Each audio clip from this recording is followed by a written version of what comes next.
jusqu'à 66 millions d'euros en 2021. Ce n'est pas le salaire d'un footballeur, mais celui que pourrait toucher Carlos Tavares, le patron de Stellantis. Oui, somme qui provoque de sacrés remous au sein du groupe automobile. C'est un euphémisme. Stellantis, vous le savez, est issu de la fusion entre PSA et Fiat Chrysler. La rémunération de son dirigeant était au menu de l'Assemblée générale qui se tenait aujourd'hui, Aurélien Fleureau. Alors qu'ont décidé les actionnaires ? Alors, ils viennent de voter contre, à 52%, contre la politique salariale de l'ensemble de la direction, mais il s'agit d'un avis consultatif. Donc, à ce stade, la rémunération 2021 de Carlos Tavares ne changera pas.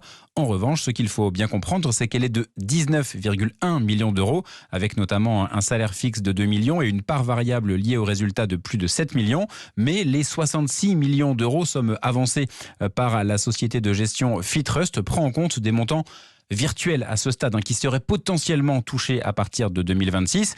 Pour comparer, on peut rappeler que par exemple, le patron de Ford aux États-Unis touche environ 20 millions d'euros par an. En Europe, c'est vrai que Carlos Tavares est au-dessus de la moyenne des grands patrons du secteur automobile, mais cela tient à la très forte part variable de sa rémunération liée aux performances. Et là, il a mené Stellantis très haut dès la première année avec une marge opérationnelle de 12%, ce qui est très élevé dans le secteur. 13 milliards d'euros de bénéfices, et ce qui a permis d'ailleurs de verser une prime d'intéressement d'environ 4 000 euros à chaque salarié. Aurélien Fleureau.